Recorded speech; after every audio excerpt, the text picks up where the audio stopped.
Alright everybody, what's up? Today we're going to do a lesson on integration by parts. Hang around till the end of the video and I am going to work a problem, the last problem I work. You might want to watch it. It's going to be something to watch out for. Okay, mistake that a lot of students make that I'm going to point out at the end. Alright, so let's go ahead and get started. Here's your formula for integration by parts. We got the integral u dv, and that's equal to u times v minus the integral v du. Alright, so here's some guidelines for integration by parts. How do we know what to let u equal, or how do we know what to let dv equal? Well, try letting dv be the most complicated portion of the integrand that fits a basic integration rule. So the stuff you learned so far about integrals, those basic formulas, look for that. If you can integrate it using one of those formulas, typically it's back in chapter 5 in the Stewart book, I know, and I think it's chapter 5 in most other books, but it's just those basic power rule, what's the antiderivative of sine, cosine, the trig functions, that kind of stuff.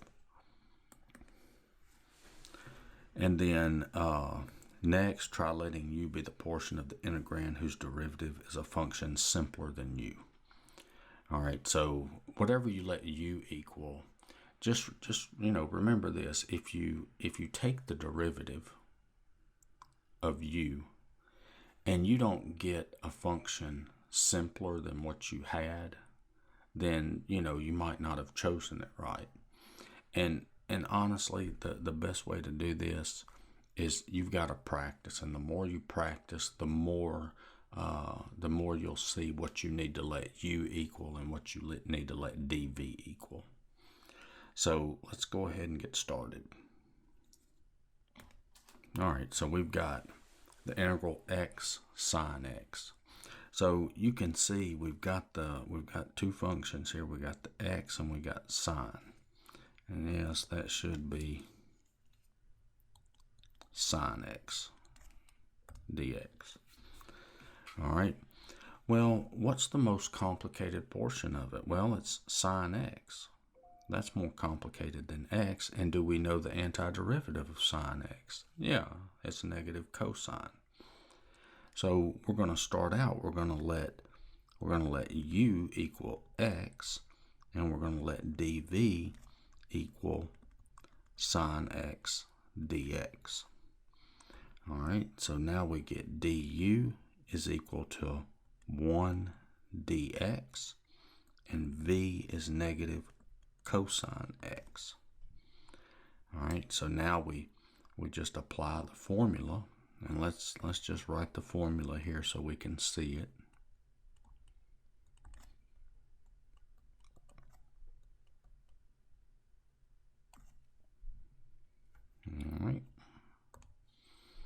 All right, so here's u,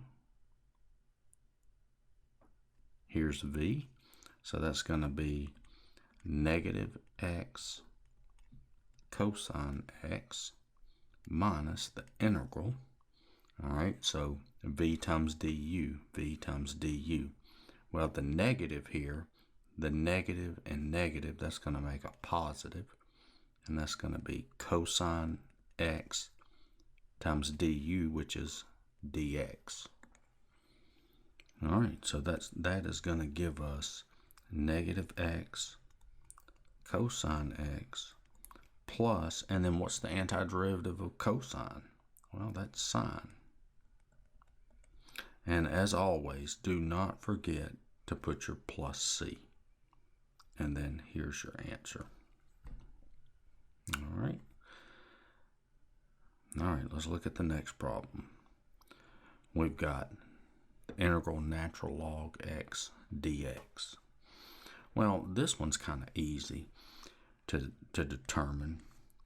Obviously, we're going to let u equal natural log x, because I'm not going to let dv, look, if I let dv equal natural log x dx, well, that's the problem, okay?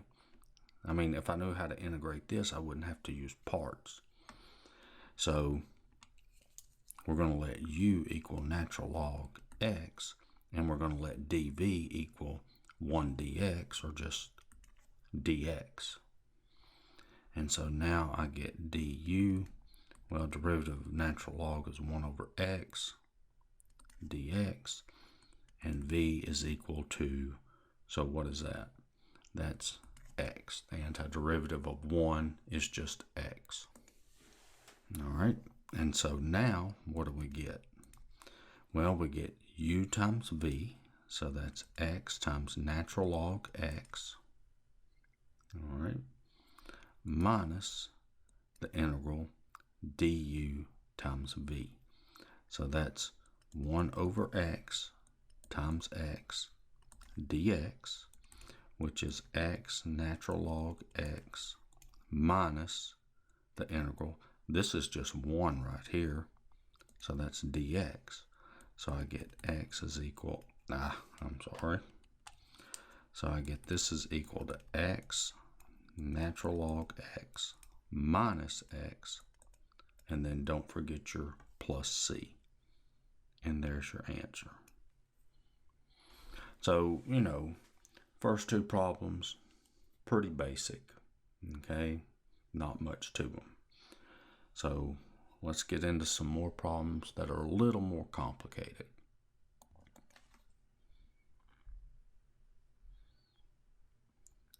All right, so how about this one? X squared e to the x.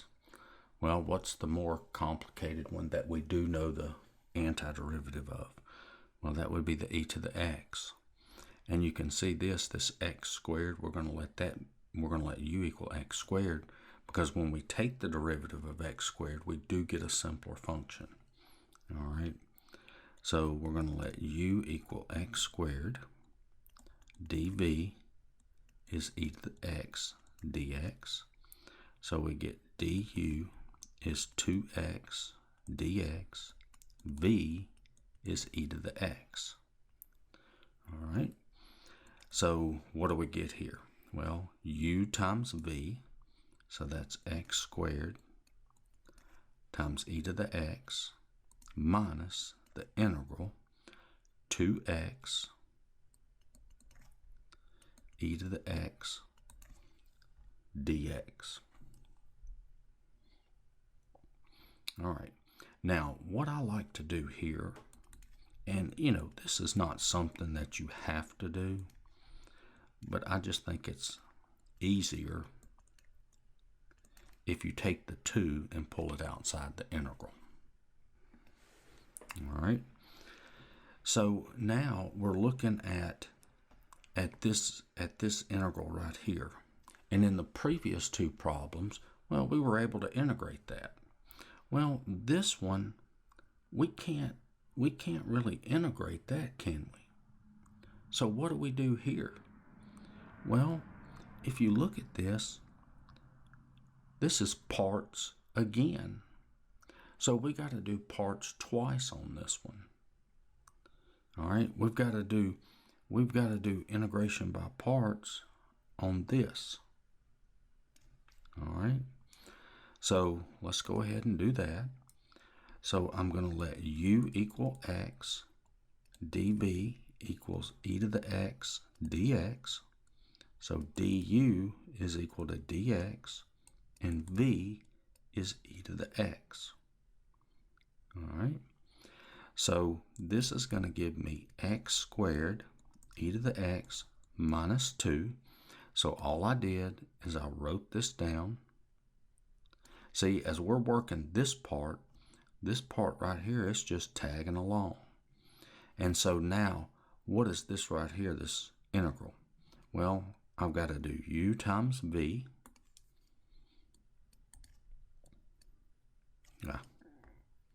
U times v, x, e to the x, minus du times v. or the integral of du times v, which is e to the x dx. All right, so now what do? Well, we know how to integrate this, don't we? So let's see. We're going to get what? X squared e to the x minus 2 times x e to the x minus e to the x plus c. Now, be careful when you're doing this. Be careful to bring your brackets down, okay? Your parentheses. I mean, I used a bracket. You can use parentheses, whatever. And then what I'm going to do here is I'm going to distribute the 2. All right? And so that's going to be x squared e to the x minus 2x e to the x plus 2 e to the x plus c. All right? And so this is your answer right here. All right? So I hope this is making sense. Okay? You may have to do parts more than once. Okay? And this one we had to do it twice.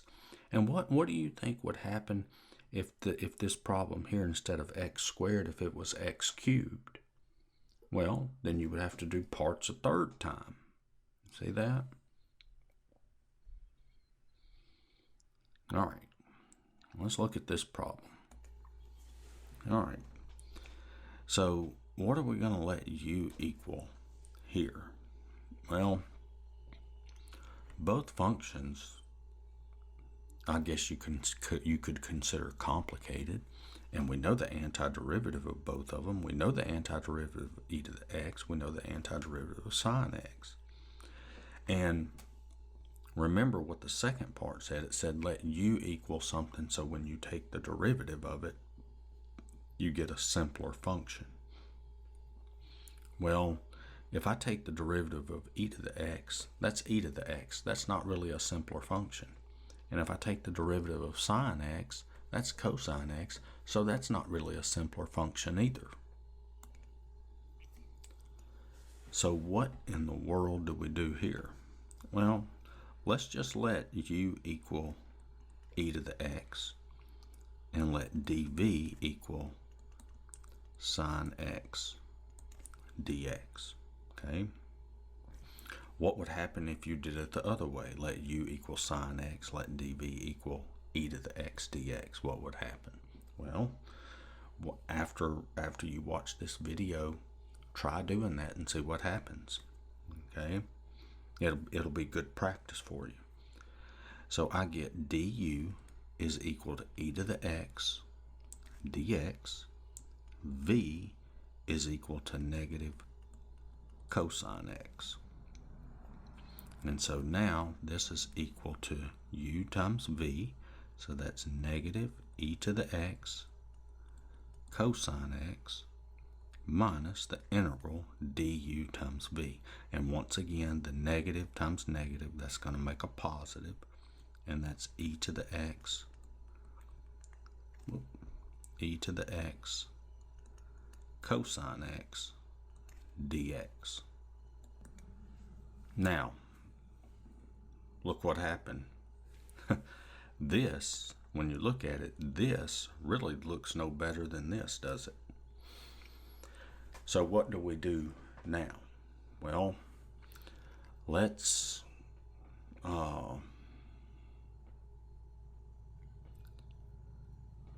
do parts again and see what happens. So we're going to let u equal e to the x dv equal cosine x dx. All right, so what does that give us? So once again, remember, I'm integrating this part right here, and I'm using parts, integration by parts on that. And once again, remember, this has to come along with it. You see that? That has to come along with it. So that's negative e to the x cosine x plus, all right, so whoop, look what I forgot to do. I've got du equals e to the x dx. V equals what? Sine x dx. Gee, I guess I just got so excited I forgot to do the du and v. Okay, don't forget to do that. All right, and so now let's do it. That's negative e to the x cosine x plus, okay, so I've written this down, and then plus, and now what is this right here? Well, that's u times v, so that's e to the x sine x, and that dx shouldn't be there, minus the integral du times v, that's e to the x sine x dx. Okay, so look at this. You see this e to the x sine x dx? Well, that's what I started with. You see that? That's what I started with. So what in the world do we need to do now? Well, let's write down what we have so far. So far, we've got the integral e to the x sine x dx. I just wrote the problem down. We have that is equal to negative e to the x cosine x plus e to the x sine x minus the integral e to the x sine x dx. Okay, that's what we have so far. Well, look at this. If I add the integral e to the x sine x dx to both sides,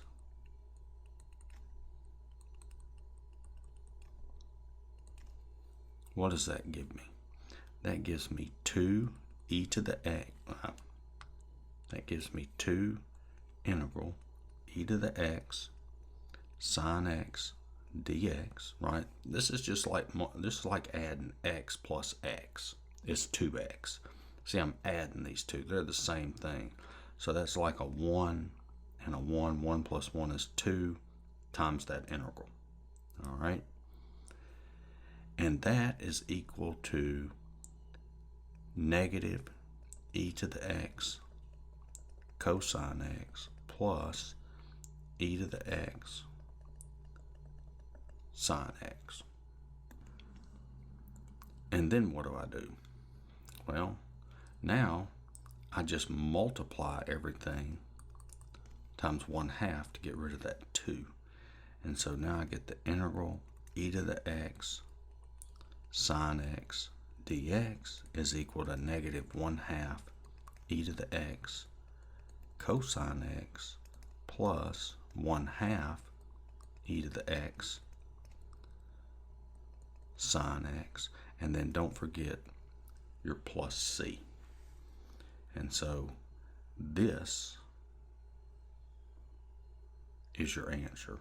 See, on the left hand side right here, I have the integral e to the x sine x dx is equal to this. This was our problem. So you had to do parts twice. You ended up where you started with. You see that? You ended up where you started with. And so then you had to solve. You had to solve for the integral. Okay? All right. Let's do another one. All right, so here's this problem. Now, this is not going to be quite the last problem. I have one more problem I'm going to work after this one, and it's going to be a problem that where a lot of students tend to not necessarily do the right thing, or make it more complicated than what it should be. But it's going to be something that you're going to need to watch out for. So after this problem, I'll work that problem. So hang around for that. It'll be really helpful for you. All right. So for this one, this is going to be kind of like that problem we worked earlier with natural log x dx. But instead, you can see here we've got inverse tangent dx. So we're gonna have to let u equal the inverse tangent. So u is equal to inverse tangent, and dv is going to be dx. And so we have du is 1 over 1 plus x squared dx. Remember, the derivative of inverse tangent is 1 over 1 plus x squared, and v is equal to x. All right, and so now this is going to give us what?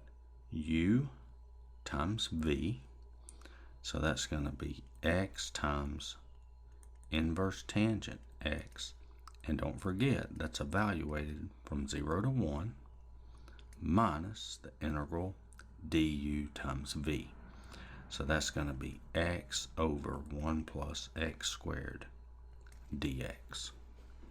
And that is from 0 to 1. All right. Now, let's look at this. We've got to integrate this thing right here.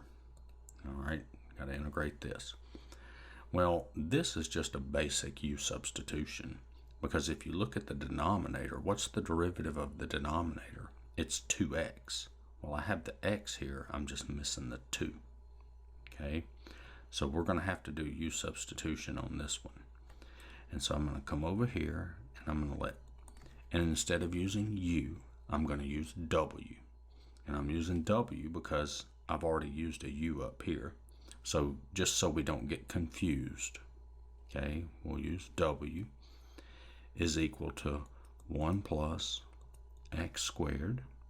So dw is 2x dx. All right, so now if you look at this, you see dw is 2x dx, but all I have is the x dx.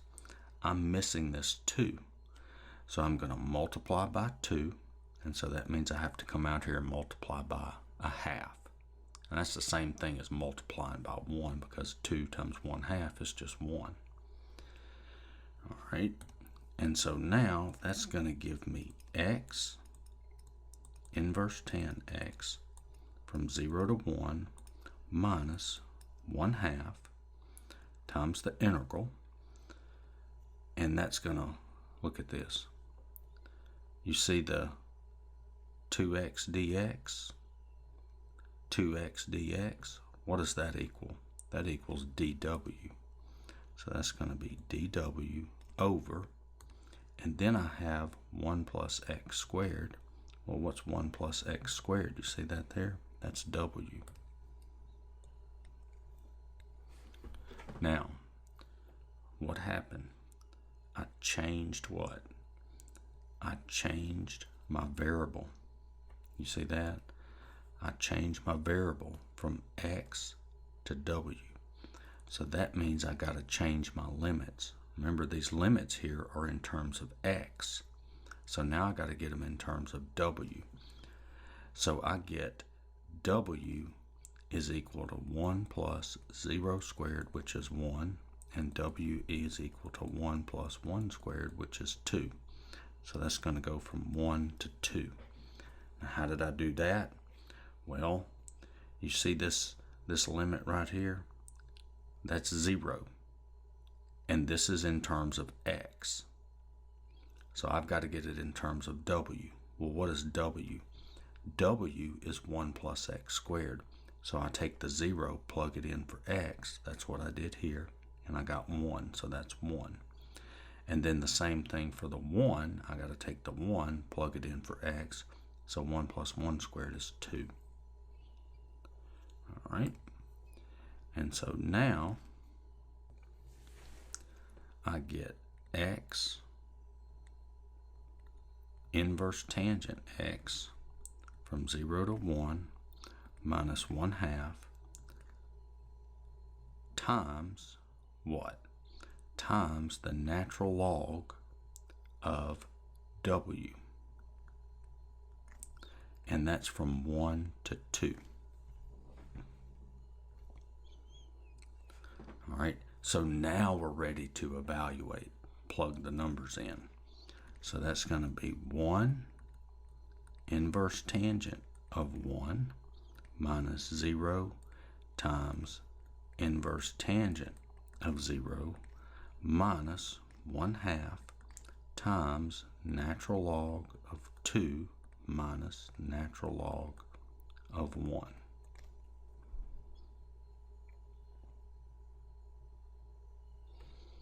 All right, so this is going to be what? This is 1 times inverse tangent of 1. Well, what's the inverse tangent of 1? That's pi over 4 minus, and then this term here, that's just 0, minus 1/2 times, well, what's the natural log of 2? Well, we don't know the natural log of 2 unless we plug it into our calculator. And let's just pretend like we lost our calculator, so we'll leave it as natural log 2 minus, and then what's the natural log of 1? That is 0. And so my final answer is pi over 4 minus 1/2 natural log 2. And there's your answer. And yes, if you wanted to, you could plug that into your calculator and see what you get. All right, so let's look at another problem. This is the last one. So I've got integral x sine x squared dx. All right, so this is what I'm talking about. Once students learn integration by parts, anytime they see two functions multiplied like this, the x and the sine x squared, first thing they think about automatically, I got to do integration by parts. All right, and so that brings up to this brings up this important point here. Okay, this is a stretch of calculus. This is chapter 7 in the Stewart book. You got integration by parts, trigonometric integrals, trigonometric substitution, partial fraction decomposition, and students tend to gravitate towards that. But what I want you to understand, all those methods that you're learning in this chapter, don't use those methods. Okay? Don't use those methods unless you just absolutely have to. Whenever you're doing integrals, all that stuff you learned earlier, the basic integral formulas and the basic u substitution, like we did here, like we did on this right here, how we did the u substitution over here. I know we use w, but u substitution. Do that first. Okay? That's what you want to do first.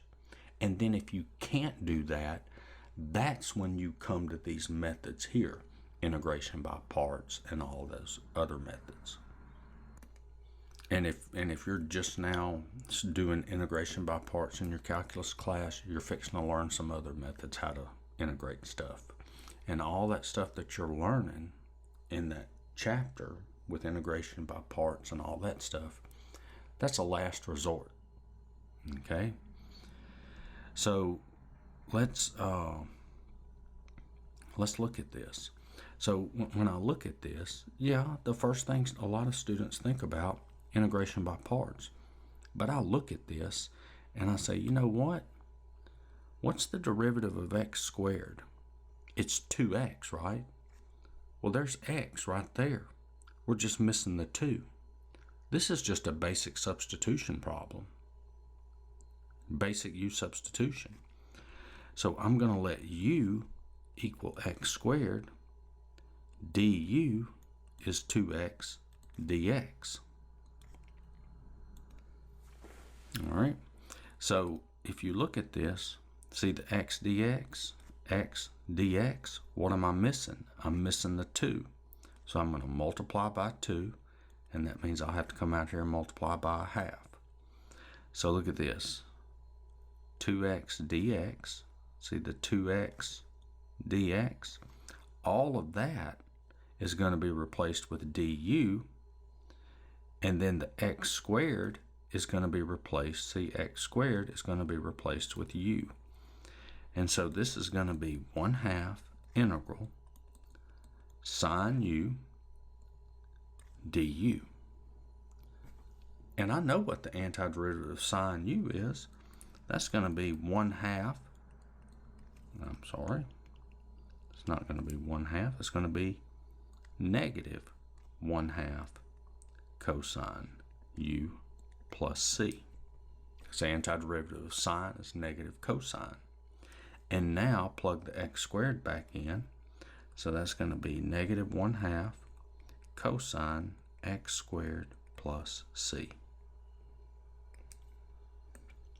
So hopefully you can see here that just because you have two functions, don't jump straight in to integration by parts. Try to do the stuff you learned earlier in the class. And like I said, I don't know about every calculus book, but most of the time it's in chapter 5. Okay, I know in the Stewart book it's in chapter 5, where you do the basic integral formulas or the basic U substitution, just like we did here in this problem. Okay, you want to try that first. You want to see if you can integrate it using that. Then if you can't, then you're going to go to the other methods that you're starting to learn now. Okay, so I hope that makes sense what I'm saying there. All right, so I hope the video helped. Check out my other videos. Give me a like, share, and subscribe. Thanks for watching, and I'll see y'all in the next video. Later.